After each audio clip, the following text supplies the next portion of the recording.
Oh yeah, wait till we have the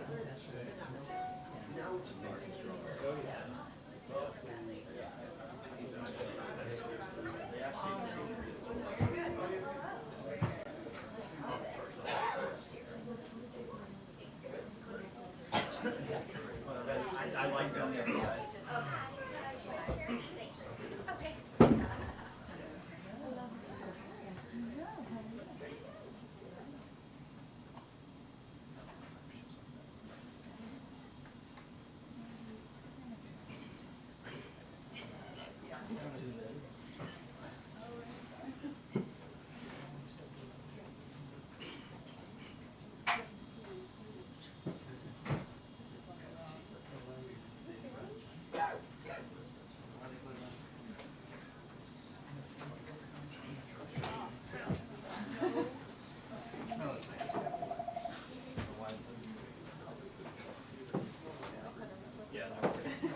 Finders keepers.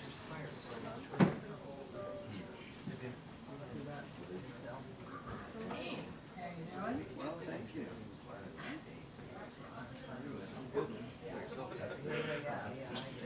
Thank you.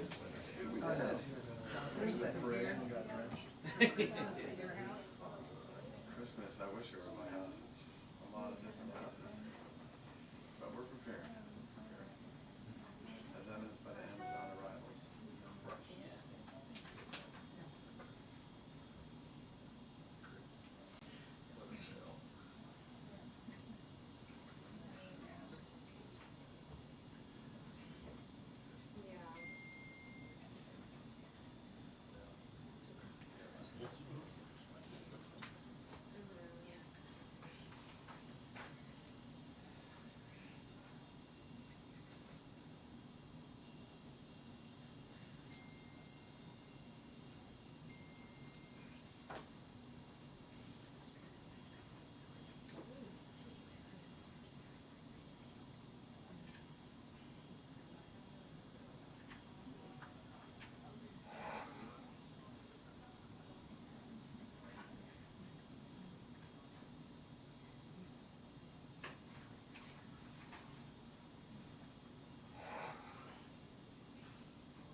I thought so.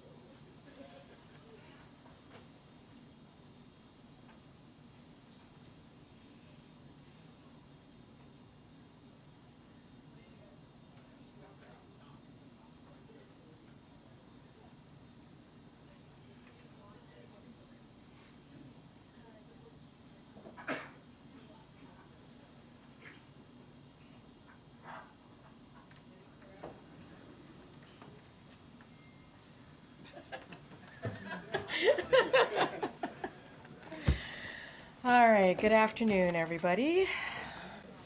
Foggy day, foggy day. So this afternoon, President Biden delivered a major address on his economic legacy. After decades of trickle-down economics, President Biden has written a new playbook that's growing the economy from the middle out and the bottom up. His administration has delivered the strongest recovery in the world and laid a strong foundation for years to come by investing in America, empowering workers and unions, lowering costs, and supporting small businesses. Over the last 4 years, we have made remarkable progress, and the results speak for themselves. Over 60 million jobs created, the lowest average unemployment rate of any administration in 50 years, inflation down faster than almost any other advanced economy, and incomes up almost $4,000. The list goes on. As you heard the president say, we face an inflection point. Do we continue to grow the economy from the middle out and bottom up, or do we backslide to trickle-down economics? With that, I will turn it over to Jared Bernstein, Chair of the Council of Economic Advisors, to further discuss the economic progress that we have made. Jared? Thank you. Great to be here with you again. I want to thank my team, as always, for helping me to prepare to speak to you today. The president, as you just heard, gave a legacy speech today wherein he spoke about the strong economy that his administration is leaving to the incoming team and how we got here given what we faced when we took office. He then laid out a set of benchmarks, which I will go through with you in a minute, against which the incoming administration's economic stewardship should be judged. The speech makes clear that while the pandemic was the acute source of economic stress 4 years ago, the damage done by decades of Republican fealty to trickle-down economic policy was a long-term underlying source of economic pain for millions of Americans. The speech goes through the policy implications of that agenda, offshoring jobs with no concern for workers in their communities, anti-unionism, and disinvesting in American infrastructure, workers, industries, and contrasts that with the Biden-Harris agenda of middle-out, bottom-up growth, which implies a very different agenda, investing in workers in key industries of future growth and productivity, union power, full employment labor markets, fair taxation, and taking on corporations and lobbies like Big Pharma on behalf of the American middle class. The timing is not accidental. As Corrine said, a quote from the speech, with the outcome of this election, we face an inflection point. Do we continue to grow from middle out and bottom up by investing in all of America and all of Americans, supporting unions and working families, or do we backslide to an economic theory that benefited those at the top while working people in the middle class struggled for a fair share of the growth? The president, as his speech, at the end of his speech, the president ticked through a set of benchmarks, indicators by which the conditions of the current economy that the incoming team has inherited can be assessed and judged. 16 million jobs with a manufacturing and a construction boom. In 4 years, we'll know if that job growth and booms will continue or not. Historic lows in unemployment, record new businesses, significantly closing the racial wealth gap, more people covered by health insurance than any time in history. Our tax code is fairer. We've gone after concentrated corporate power, and in 4 years, we'll know if this power goes back to big corporations or not.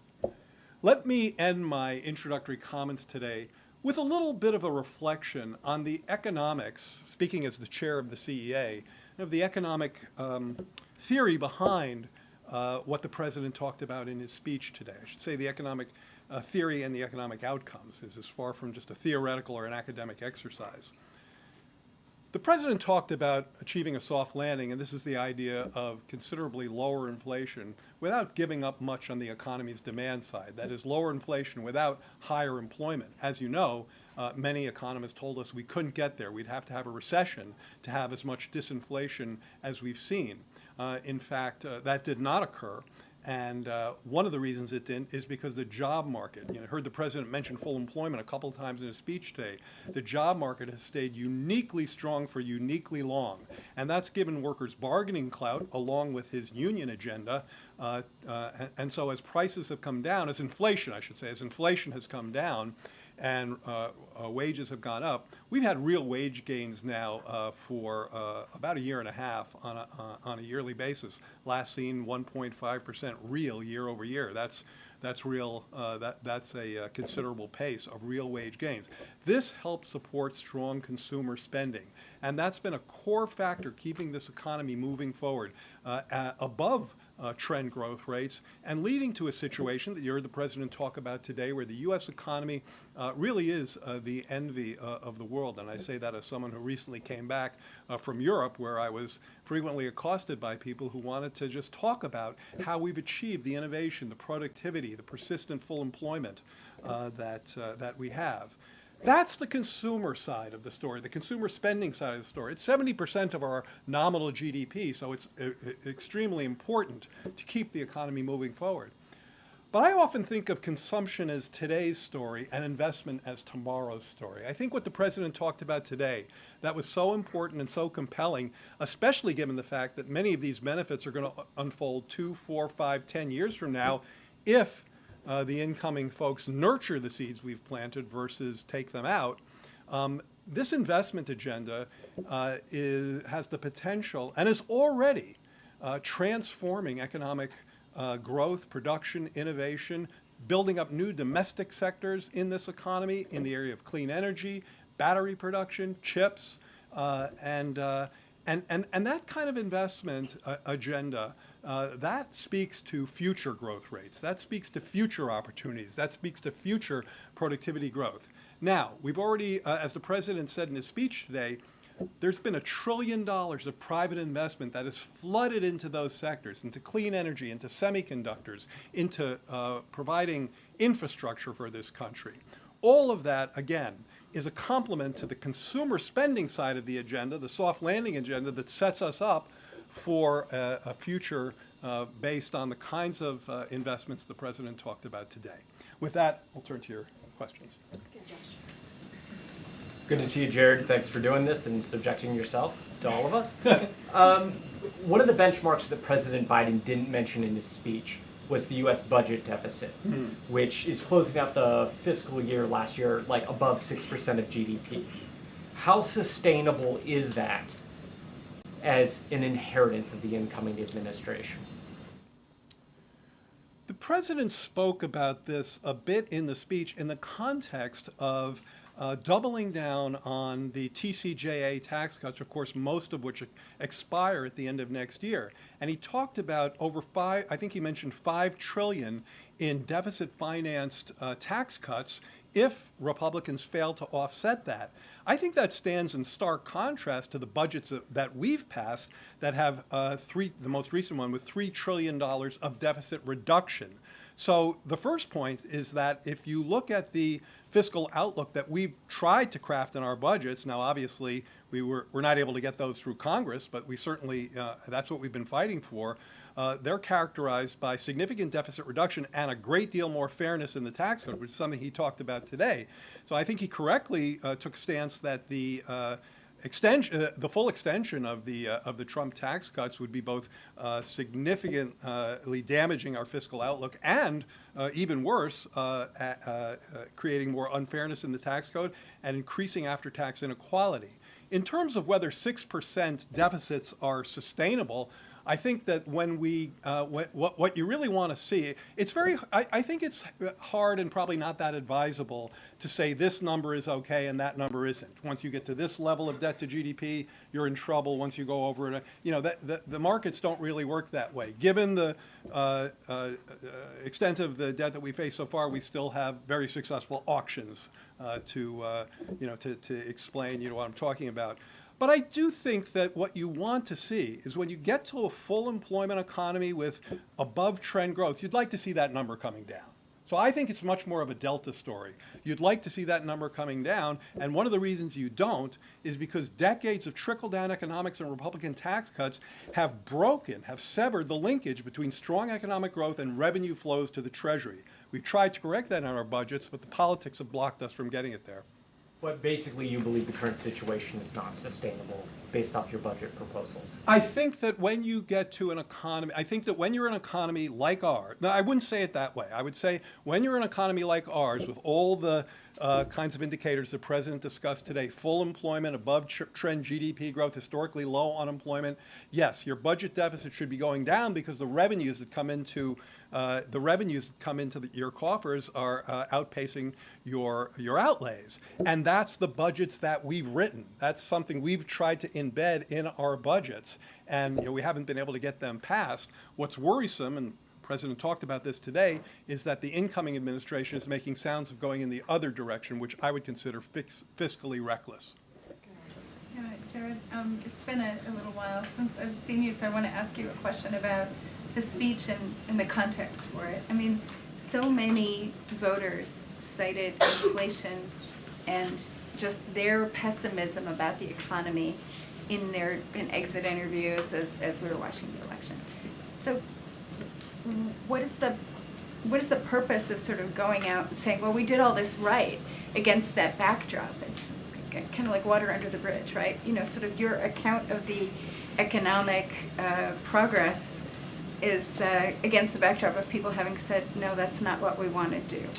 Well, as I tried to express in my topper here, in my introductory remarks, the purpose was really twofold. One was to lay out a set of benchmarks. I mean, I think the president quoted Reagan in the speech saying sometimes facts can be stubborn things, but they are facts. So lay out a set of facts that are unequivocally correct about above trend growth, trending at 3% on real GDP, lowest average unemployment in 50 years, 16 million jobs, and so on, real gains in average income of $4,000 since we got here. Lay down a set of facts, benchmark 20 million new businesses, small businesses created. Lay down a set of benchmarks against which the progress of the incoming administration should be judged. I mean, this is the incoming team, in no small part, ran hard against this economy, and so it's entirely possible that in some short amount of time they start making very different sounds about how they own these great results. And we wanted to be sure that we set down the benchmarks that the Biden economic agenda delivered. Secondly, how did we get there? So those are the benchmarks, but how did we get there? We certainly didn't get there with trickle-down economics. We got there with the new playbook that Corrine and I referenced, and that's a playbook that invests in American workers. It invests in American bargaining power. It believes in union strength. It believes in fair competition. It believes in fair taxation and a more reasonable fiscal outlook. It believes in pushing back on concentrated corporate power. All of those parts of the Biden economic agenda got us to where we are in terms of the positive indicators that we had in this, that we outlined today. Now, at the same time, nobody is denying the inflation that you asked about, and in fact, the president hit that head on in two ways. One, first, he talked about our efforts to get inflation down. So remember, in mid-June, you saw inflation peak, and after that, it turned around and came down pretty quickly to now it's within target. It's close to the Federal Reserve's target rate, and that's why you see them cutting rates. And so how did we get there? Well, we did a great deal of work on trying to unsnarl supply chains. The president talked about his release of oil from the strategic reserves, and of course, a full set of cost-cutting measures going after junk fees, healthcare, and so on. The incoming administration has talked about repealing measures that would directly raise costs, not to mention adding a set of sweeping tariffs that would act like a national sales tax, pushing the wrong way on inflation. So it seems to us entirely important to reference all of those developments in this case. Can I just follow up? So, given that there's this lag in the economy, like something happens and then there's a lag when you see the effect. How long will it be before, say, Trump's tariffs sort of make themselves felt? Because I think the White House itself looked at the possibility of repealing or removing the U.S.-China tariffs to sort of address inflation and realized there would be only a very modest impact. So okay, so first of all, what's your sure, I can prediction give you for the some lag economics on that and the lag structure. First of all, it's really important in this conversation to distinguish between targeted tariffs that are designed to protect American industry and American taxpayers' investment against unfair overcapacity trade practices of the type that China has engaged in, with sweeping tariffs of multi-digit % tariffs on everything coming in from Europe and China. Totally different worlds. The first protects American producers. The second hurts American consumers. How quickly does that happen? Quite quickly. So let's talk about how a tariff works. And again, I think we've gotten some misguided explanations in this regard from the other side. The other country doesn't, the exporting country doesn't pay the tariff. Technically, the tariff is paid by the importing company. It's paid upon customs receipt by the importer. Now, that business then typically pushes that tax or tariff forward to their consumers. And that's why studies have shown that fairly quickly, I don't want to cite a number, but I think it's months versus, I don't want to cite a time period, but I think it's more months than quarters. So pretty quickly, I think we've seen in the past. Oh, it's a good example is the washing machine tariffs. That they hit very quickly. I think it was a matter of weeks or months before we saw the price effects on washing machines and on dryers, American dryers, even though they weren't tariffed. So the price effects work pretty quickly. Good, MJ. Thank you. Thanks, Chair. Hi, MJ. Hi, nice to see you.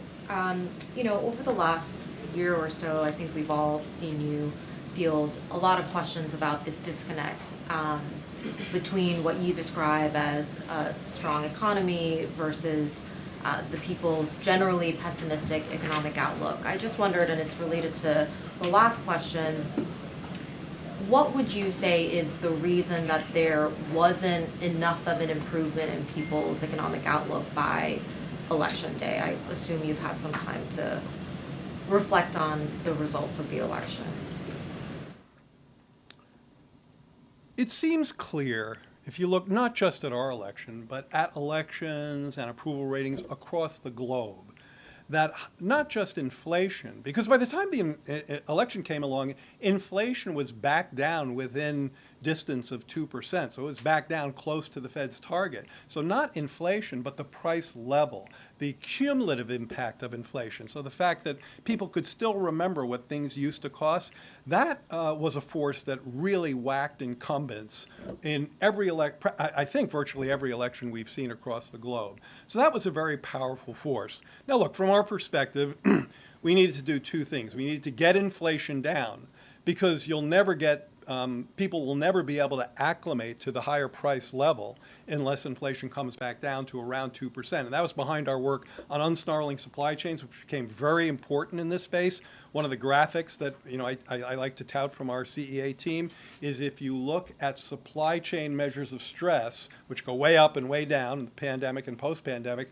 and you plot them against commodities goods inflation, they track each other very closely with a bit of a lag. And so getting inflation back down to target was very much an important part of agenda. But that just means prices are rising more slowly. It doesn't mean they're falling. And in fact, to have a broad decline in the price level, you would need a deep recession that nobody wants. So what you need to happen is for incomes to catch up. Now, those dynamics were happening. They were occurring. And I've spoken about this from the podium before. I theorized, probably a couple of years ago, and one of my colleagues and I are trying to write an academic paper about this.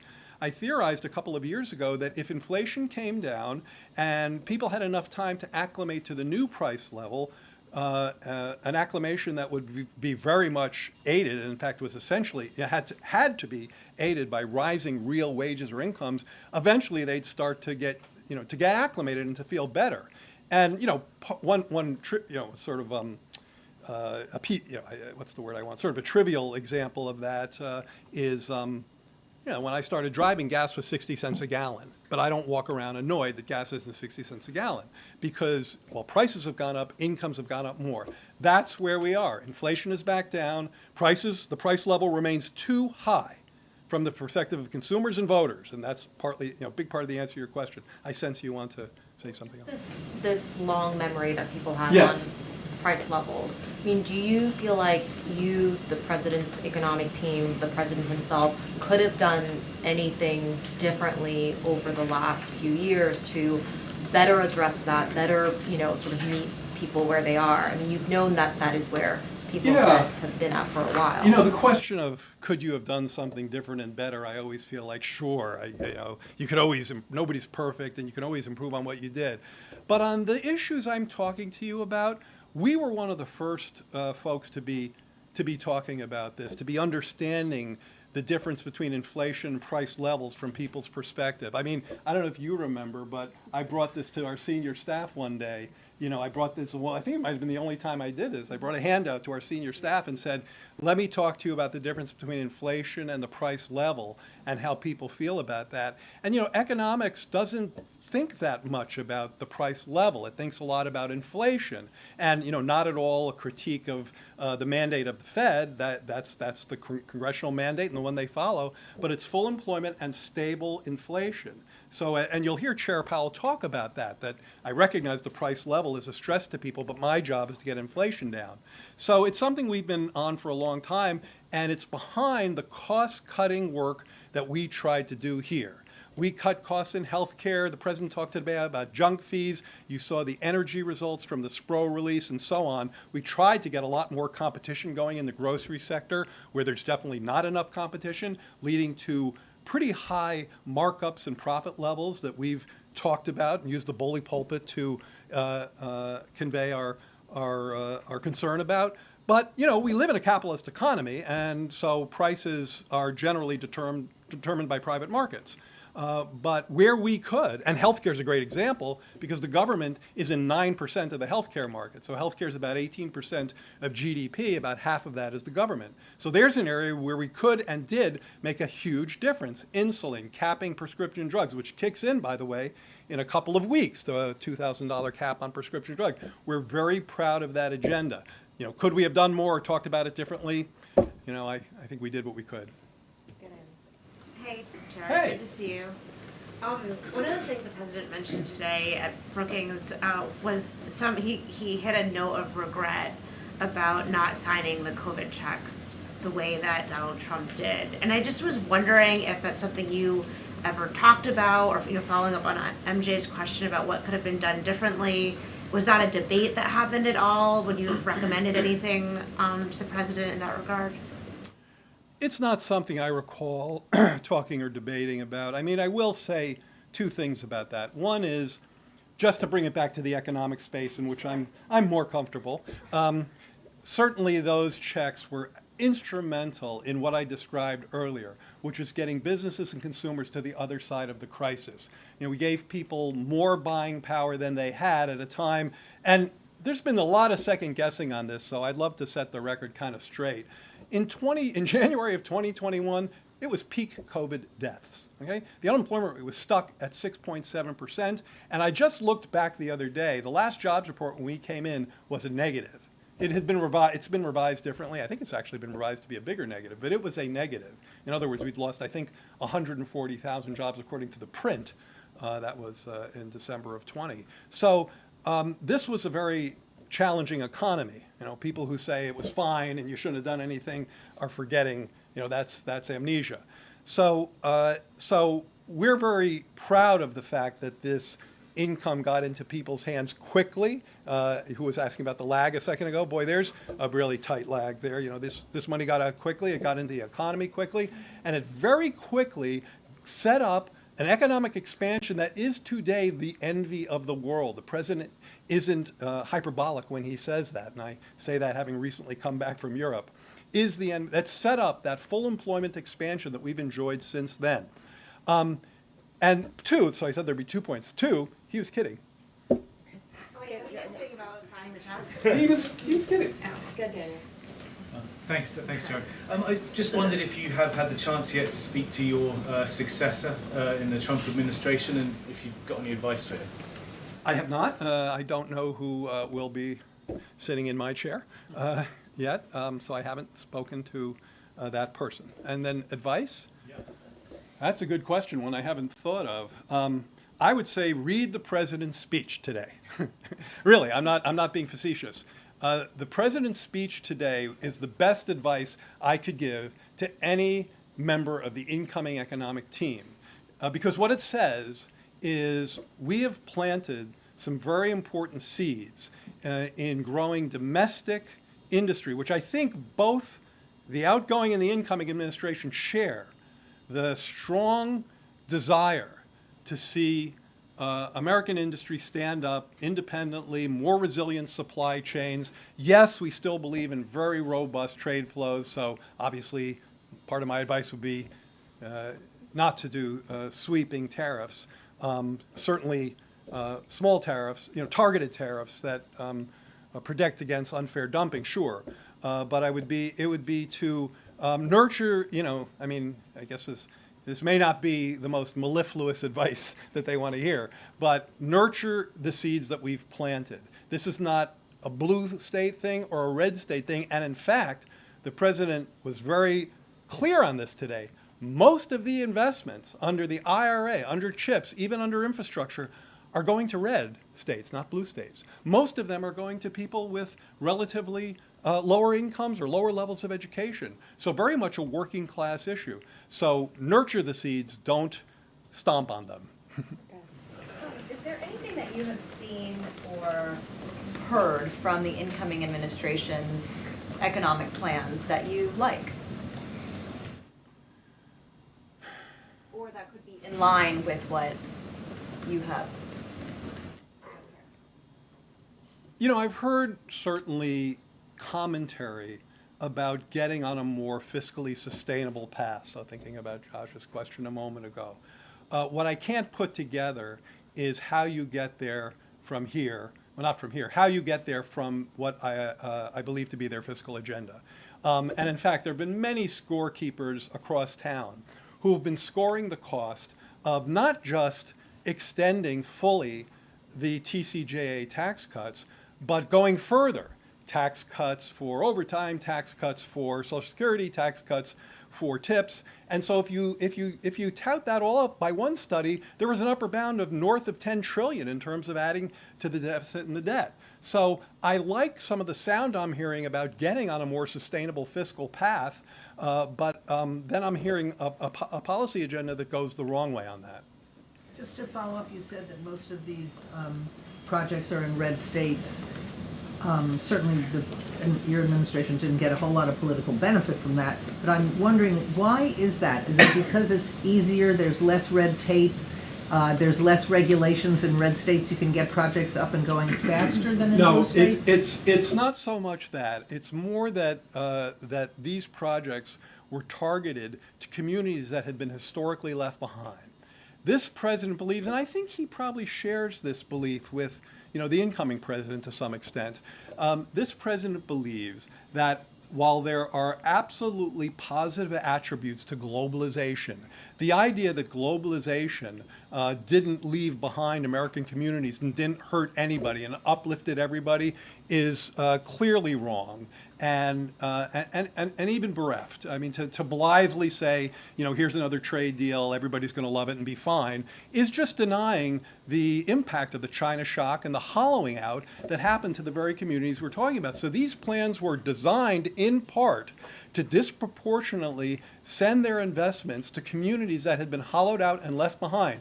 Energy communities, communities where anchor factories were lost, and that's behind where those investments have flowed. But a lot of battleground states were deindustrialized and left behind. Well, put projects in there. Why red states is what I'm asking. No, go to investment.gov and you'll see that there are lots of projects there too. So it's not that 90% were in red and 10 were in blue. I don't know what the division is, but I think it's probably fairly close. It's that a lot more were, when the president talked about this today, he framed it as like, this may not, some may look at this and say, this is not my greatest political move. That's not where he's coming from. When he said, I'm president for all Americans, he meant it and he over-delivered. Yeah. Hey, Jared, thanks for doing this. I have a question sort of about legacy. Biden billed the speech this afternoon as about an economic playbook, something that is successful and should be replicated. But it didn't have a lot of electoral success, and it didn't, in the minds of voters, as other folks have said, they don't see it as a success for them. I just wonder what gives you or what gives the president confidence that this should be or would be replicated. So here you have to, it's a totally fair question. Here you really have to get under the hood, and I've done this.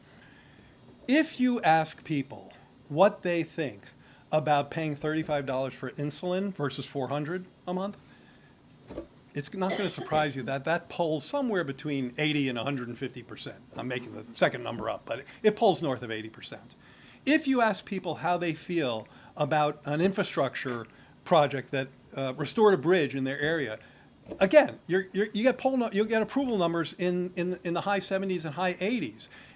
If you ask people, and now I'm talking about Democrats and Republicans, how you feel about this new computer fab that's going, microprocessor chip fab that's going up in your town, in your area, that's going to provide thousands of jobs building these fabs, which are 3 football fields long, and lots of jobs staffing them, jobs that the president today said can pay up to $100,000 for a non-college educated person.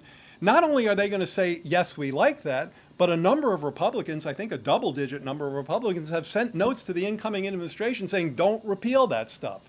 So part one, get under the hood and look at how people feel about many of the actions that the president talked about today. Part two, which I'm not denying the premise of your question at all, it gets back to inflation. And I probably haven't said enough about that today. I talked to MJ and others about the difference between the price level and how, if you remember what things cost, that really sticks in the craw of many in the electorate, not just here, but globally. This inflation was a global inflation, so let's not forget that. In fact, cumulatively, we have good scatter plots on this in our forthcoming economic report of the president. This inflation cumulatively was about the same in the U.S. as it was in Europe and G7 countries. Where we stand out from the pack is not in cumulative inflation, it's in growth, it's in productivity, it's in innovation, it's in job creation. And so that's an important part of the puzzle too. Thank you for being here, Jared. I just want to ask you, a lot of this has been sort of reactive to the new administration that's coming in. The president-elect posted in the course of the last hour, as we've been gathering, that any company or person investing $1 billion or more into the country will receive fully expedited approvals and permits, including environmental approvals. Is there any consequence to something like that? Maybe this is a question that's more about the environment more broadly, but economically, is there any reason why this should be something that's reconsidered against tough scrutiny? I would hesitate to respond to a tweet from the incoming president just because I'd like to know more about what he's talking about and whether that's something they're actually planning or something. Fair, that's all we know about what he's talking about, right. But that's fair. So I probably wouldn't say much about that. I will say the following that speaks to that a little bit. I keep flacking our forthcoming book. So in the economic report of the president, out in a few weeks, one of the chapters in that, it's not like we make any money. It's just point and click. So it's this is just intellectual sharing. We've had tremendous foreign direct investment, and yes, we've definitely tried to make clean the brush out. So there's to help diminish the burden from permitting and things like that. And there's more to do in that space. And I think there are members of Congress. That is, I believe, a bipartisan issue that we could be working on. So if the Trump team is serious about trying to clear some of that brush, sure.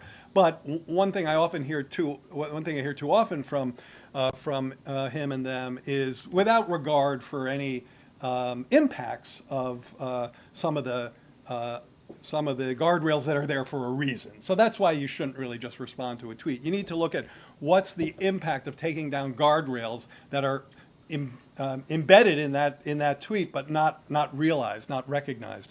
But without, even with the current situation being as it is, we've had tremendous inflows of foreign direct investment. I mean, TSMC, as you well know, I suspect, is building plants and already testing chips, and I think quite successfully, in their fabrication plants in Arizona, I believe. And of course, across the country, we've seen these investments play out. And when I think about the pictures in this chapter, the foreign direct investment charts, like they spike up like that. We've certainly seen historical investments in manufacturing facilities in this country.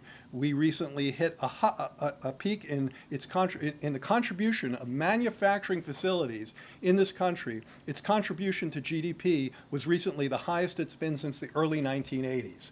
So that's not just domestic investment, that's global investment. We're very proud of it. All right. Go ahead, Jared. Last question. Thank you. So, I guess more broadly, the audience for the address today, was it, like you said, just for the American people to know sort of what you were and kind of how to judge the next 4 years, or is this kind of a call to action for members of Congress, for Democrats to think before maybe they go along with some of these policies legislatively?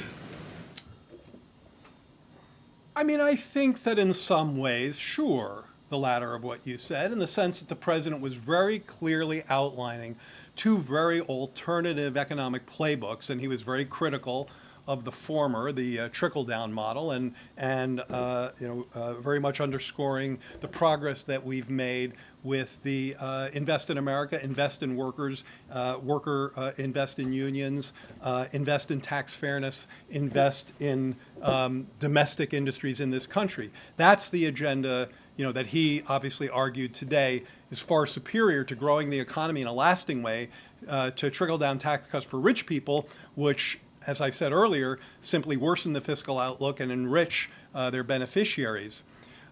What I would say in terms of, I don't know that there was some sort of, no hidden message to politicians in there, but I've tried to say today, one, I think, useful way of looking at what he talked about today is this investment agenda. Strong consumer spending at 70% of our economy, that's important, but investment, is another 10, 15%, and that's important too. Consumer spending helped us get to where we are, helped us, strong consumers on the backs of a strong labor market, easing inflation, strong real wage and income gains, that's helped get us to where we are. And in fact, a healthy American consumer off the backs of a strong full employment job market will always propel this economy forward because consumer spending is 70% of our GDP. In Europe, it's 55%. In China, it's 40%. So that's a natural place for us to have gone. But for investing in the future, you got to plant seeds.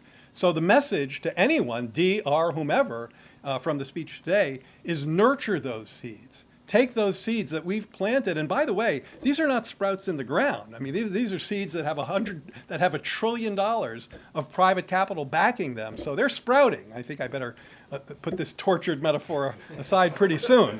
But those sprouts need to be nurtured, and I don't care if you have a D or an R next to your name, you need to roll up your sleeves and start nurturing. Nurturing. All right, thank you so much, Chair. Appreciate it. We'll be nurturing. I'll bet you those will. Seeds. All good? All right, thank you so much, Jared. Appreciate it. We'll take signed copies. That's right. All right, just have two more things to share with all of you at the top, and then we'll continue. So today, following the G7's June agreement and the President's October commitment, the United States has disbursed $20 billion to a new World Bank fund that will provide economic support for Ukraine. The U.S. and G7 loans will be paid back by the interest earned from Russia's immobilized sovereign assets, increasingly putting the cost of the war on Russia, not on U.S. taxpayers. After Russia's brutal invasion of Ukraine, the G7 made a commitment that Russian sovereign assets in our jurisdictions will remain immobilized until Russia ends its aggression and pays for the damages it has caused Ukraine.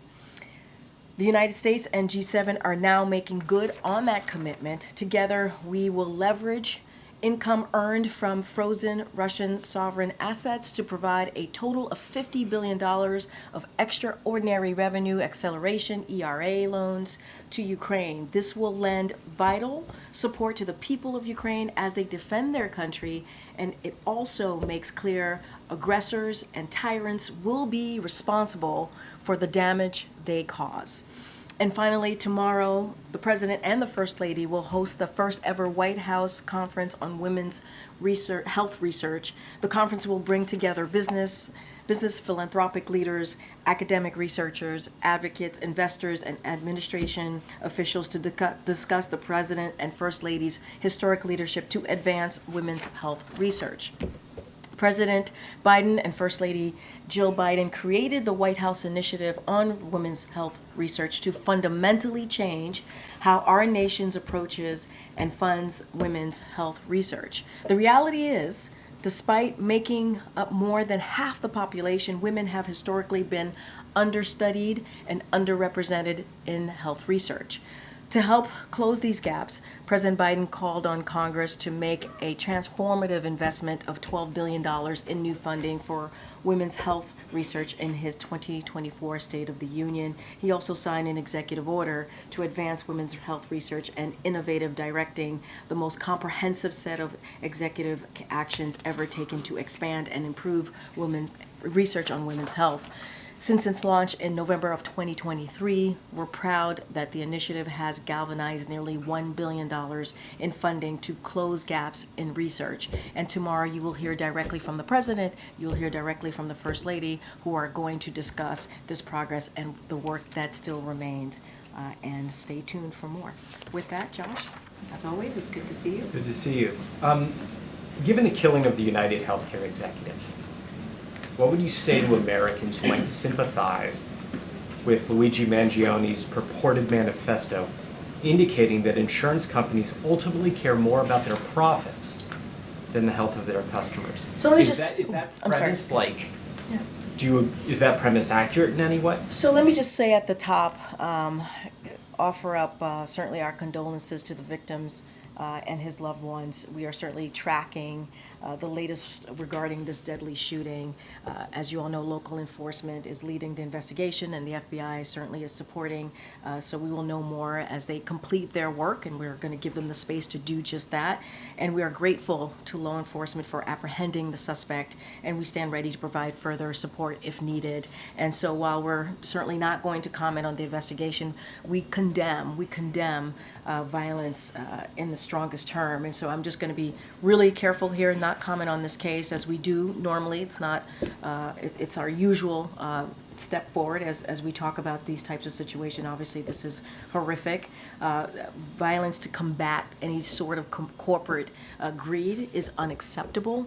And so that is as far as I'm going to go. I'm going to let the investigation move forward, and I'm not going to speak to any manifestos or anything that is coming out to this. Let me follow. This administration has made price gouging a priority. It's talked about junk fees.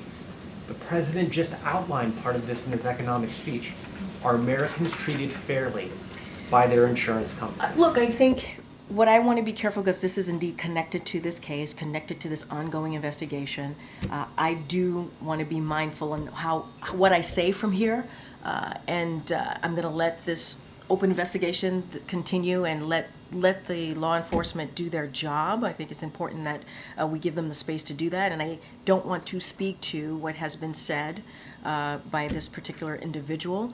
Obviously, we are going to continue to condemn any form of violence that is unacceptable, and so that is as far as I can go from here, given that this is an ongoing investigation, and speaking to it would not be the right thing to do right now from this podium. Okay, Karen. A couple questions about drones.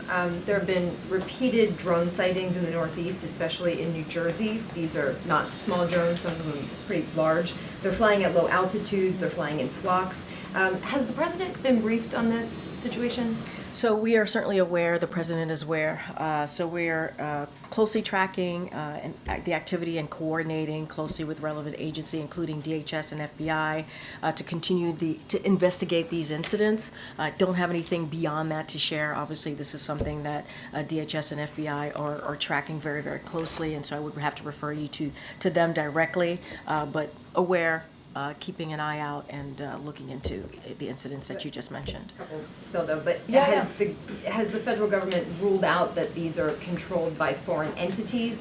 Yeah. And do you know if they're conducting surveillance over these So I areas? cannot make any kind of predictions or comments about that specifically from here. This is something that DHS is looking at and FBI, so I would have to refer you to them. I don't have anything beyond that. We're tracking this very closely.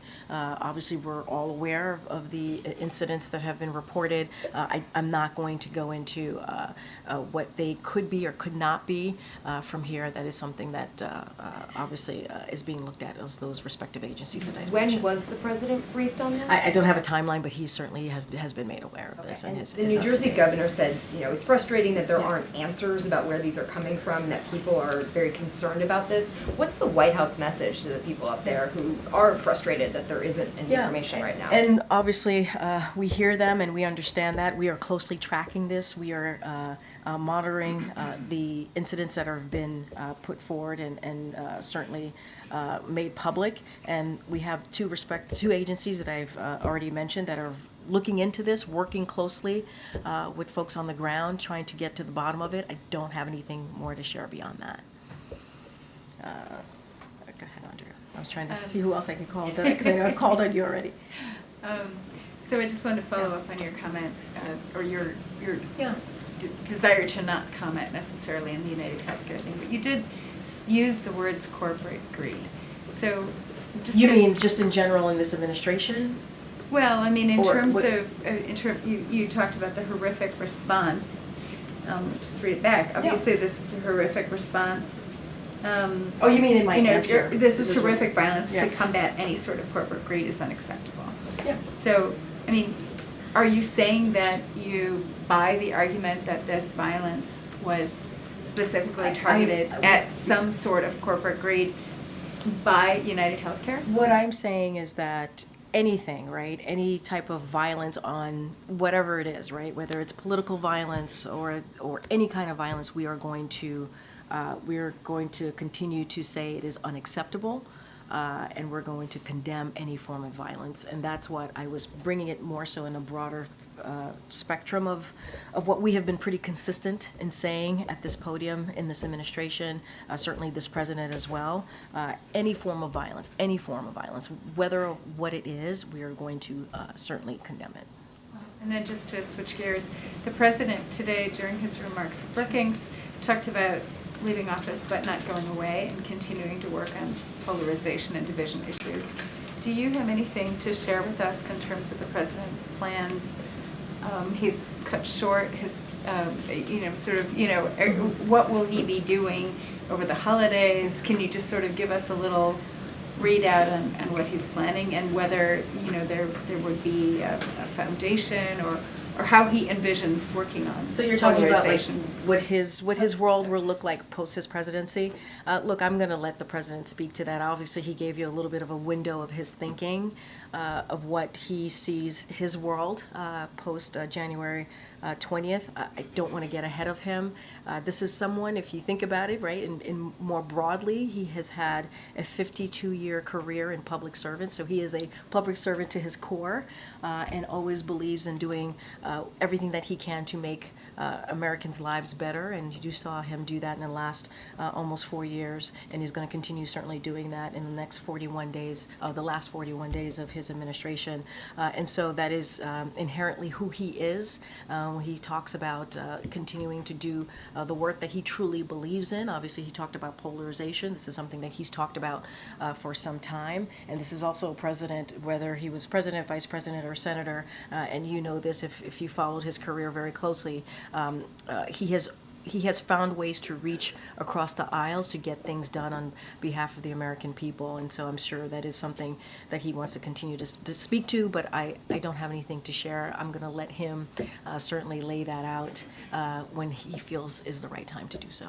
And just really quickly, I know that Kirby spoke with us earlier, but the question that I have is on Syria, and it looks like the government there now is sort of, or the direction seems to be to embrace an open market economy.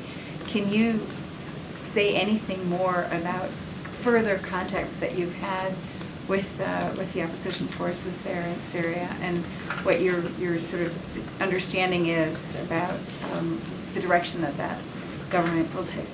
So look, what I will say is, and what you've heard from many of my NSC colleagues over the past couple of days, and certainly from the president on Sunday when he spoke to the developments in Syria on Sunday when he gave remarks in the Roosevelt Room. So what we can say and what I can say is that we are in contact with all the Syrian groups, including including intermediaries, as we work to do whatever we can to support the Syrian people through a transition, and so that's what I can speak to. You heard the president say that various leaders of the rebel groups, including HTS, are saying what we view to be the right things publicly, obviously, but what is important is what they're saying closely matches what they're saying. Their actions closely match their words, and that's what needs to be seen. But I'm not going to go beyond that at this time. But certainly we are in touch with Syrian groups. Okay, MJ. That's great. Just quickly following up on the murder of Brian Thompson, can you give us any sense of how the president himself has been processing those headlines? I think even just setting aside the debate that it has prompted about the healthcare industry, I think just the image itself has been so shocking to a lot of people. Yeah, and I'm going to be honest, I haven't had a deep dive conversation with the president about this. Obviously, I know that he has been updated. Certainly have talked to him about what has been reported, and he's been updated by other senior members of his team, so haven't gone into the images or anything like that specifically.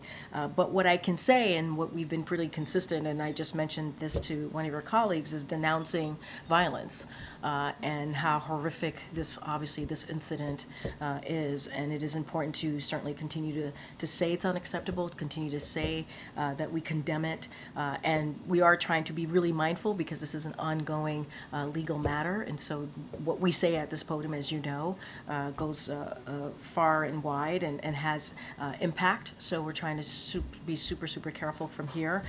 But the thing that I can say is condemn the violence that we saw certainly the couple days ago on this issue.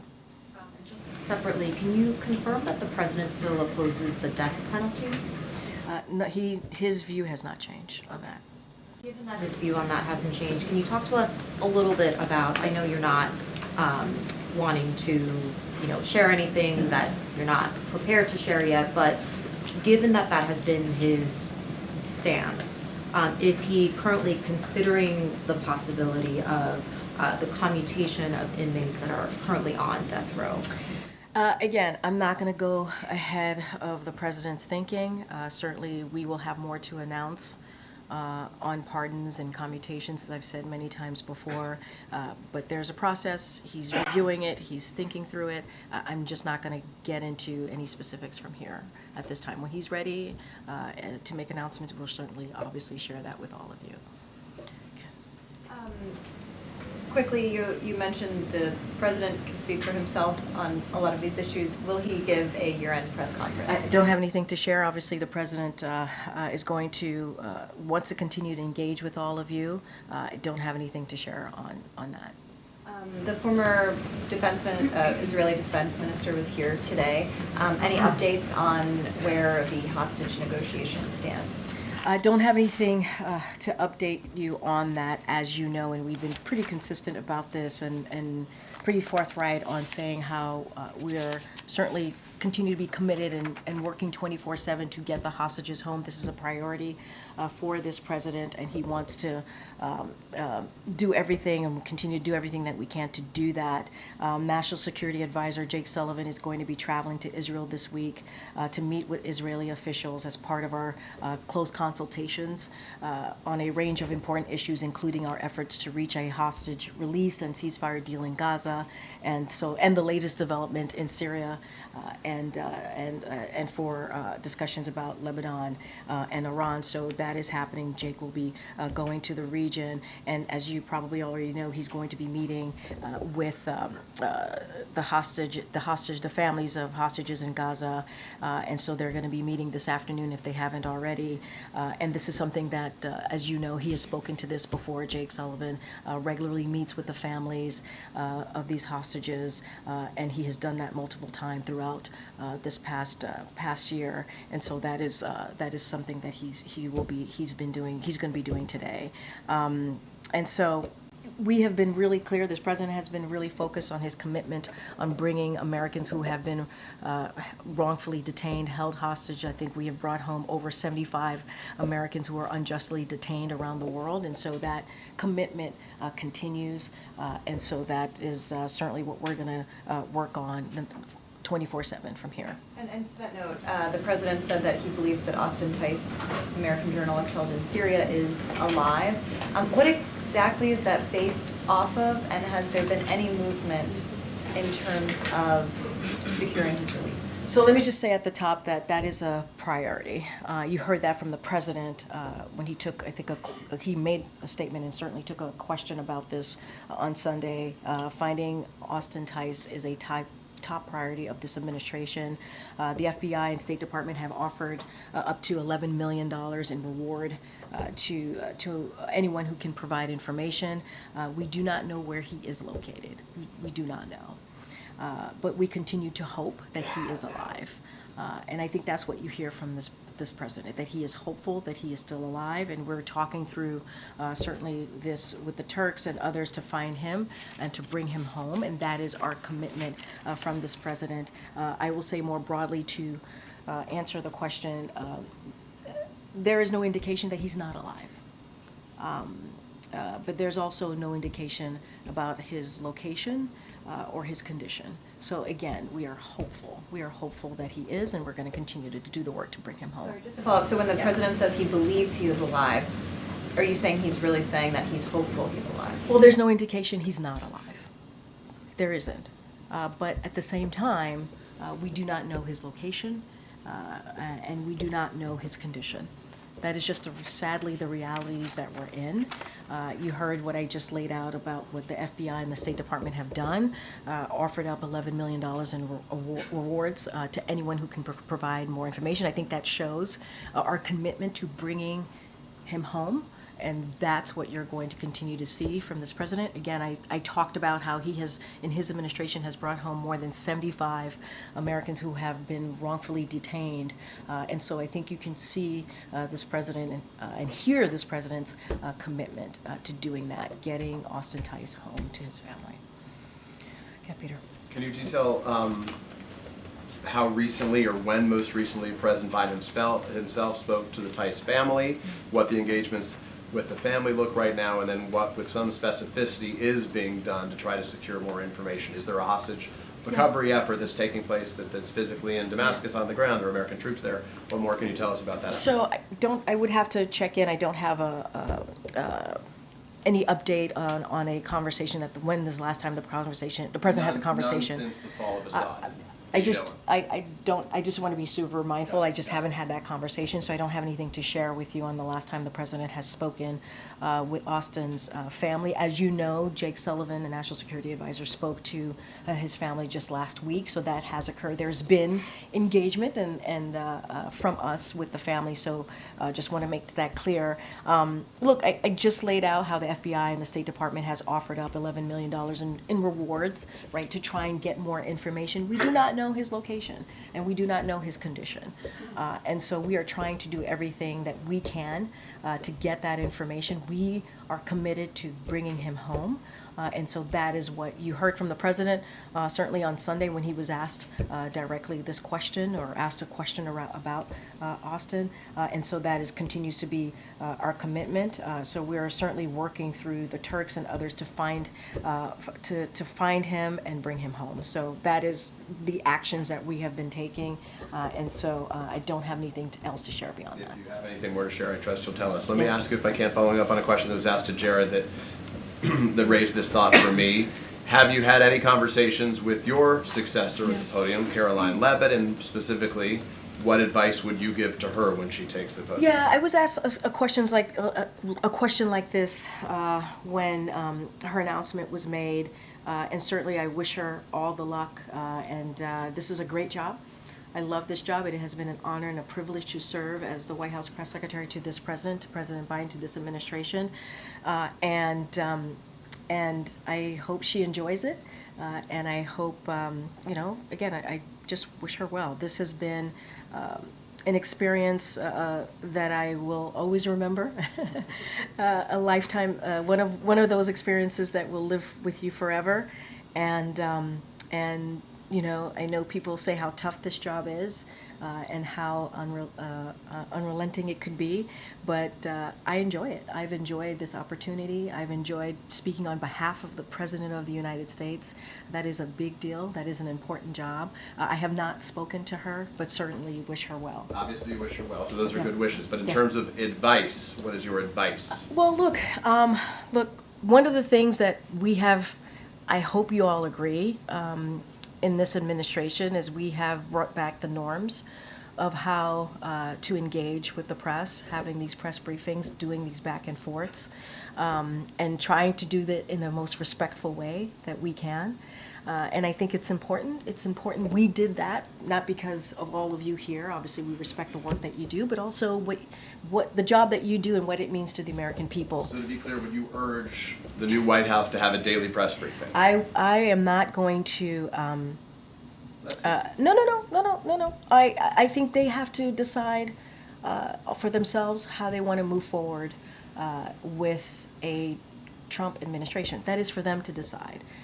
What I can say is bringing back the norms I think, we believe, not even I think, the president believed was incredibly important to do. Having this back and forth with all of you, we believe was important to do on behalf of the American people. Being able to have the freedom of the press, right, and respecting the freedom of the press is indeed very much part of our democracy. We call you all the fourth estate, right? That is incredibly important to have that be part of this administration, the job that you do, reporting on what we're doing, even when we disagree with all of you. Not all of you, with some of you. I don't want to say all of you, a blanket all of you. But even when we disagree, just generally, right? Even when we disagree, we believe it's important to have that back and forth, and it's healthy. It is part of our democracy, and we want to continue to respect, certainly could continue to respect that. I'm not, it is up to them. I'm not sitting behind the resolute desk, and that is for that person to decide, the next person to decide how they're going to move forward. Okay. Yeah, two quick ones. One on the U.S. Steel matter. Can you give us an update on the timeline, and is the president committed to making a decision one way or the other before he leaves office, or is there a possibility he'll let his successor make a decision? I don't have any update for you on that. I don't have an update. Next one, same question, TikTok. What about TikTok? Is the president committed to making a determination? Do I like TikTok? I don't on TikTok before he leaves office, or is that something he might leave to? So look, so I'm going to refer you to the Department of Justice, who has put out a statement on this, and the court's finding that, and I quote, the government has offered persuasive evidence demonstrating that the act is narrowly tailored to protect national security and, another quote here, to counter a well-substantiated national security threat. I'll just reiterate the administration and a strong bipartisan majority of Congress that pass this law have been clear that we want to see is a divestment, not a ban. We've been very clear about that. You've heard us talk about that from here ad nauseum, I'm sure, for all of you. And so this is not about banning the app. This is about preventing the PRC from being able to exploit data gathered on many Americans. So this is about protecting our privacy and American privacy. And so that's what we've been very clear about that. Outside of that, I would have to refer to the Department of Justice. This is a presidential determination under the law. I would refer you to the Department of Justice since there was just a decision made about this. So I'm going to refer you to this on that. Okay. Thank you. Two questions, one in Brazil, one Haiti. Haiti, do you have a reaction to the massacre that recently happened? 180 people were killed. So we are horrified. Horrified by the reporting that nearly 200 people in Haiti were needlessly massacred, as you just stated, by self-serving criminal gang members. And so we strongly condemn this vicious and criminal act. And we call upon all of the international community to immediately stand with the people of Haiti and provide assistance to the Kenyan-led multinational security support mission. But it is incredibly sad to us what we been reported, and it's horrific. I mean, these are people who were needlessly massacred, again, by self-serving criminal gang members, and it is certainly disheartening to hear. And on Brazil, President Biden met with President Lula of Brazil last month. Today, President Lula was undergoing surgery. Has the president been following this? So he is aware, and you're right. The president was in Brazil recently. He enjoyed President Lula's warm welcome to Brazil just a couple of weeks ago, just last month. And so we are pleased to hear that his operation this morning went well, and certainly we wish him a speedy recovery. And as you just asked me, the president is aware and is tracking. Go ahead. Thanks, Corinne. One of the first things that the president did when he took office was rescind former President Trump's order creating Schedule F that would have allowed thousands upon thousands of civil servants to be fired if they were determined to be in a policy-making position. And the administration has finalized regulations that would make doing that harder for a future president. But the president never got behind any of the bipartisan bills that would have prohibited future presidents from reclassifying civil service employees to make them more easily fireable. Does he regret not doing that, considering that President-elect Trump has indicated that he wants to immediately bring back Schedule F and begin firing lots of civil servants? So what I will say is, and you stated this in your question to me, and I think the president has led by example. You said what he did the first couple of days, couple of weeks, even months when he stepped into this office, into this administration, and trying to protect, certainly, and turning back some of the policies that were put forward. And the reason he did that is because this is a president who believes that public servants deserve to be treated with dignity and respect, because they are working on behalf of their fellow Americans. And so he took those actions because he believed that. And he took those actions because he was able to lead by example in this office.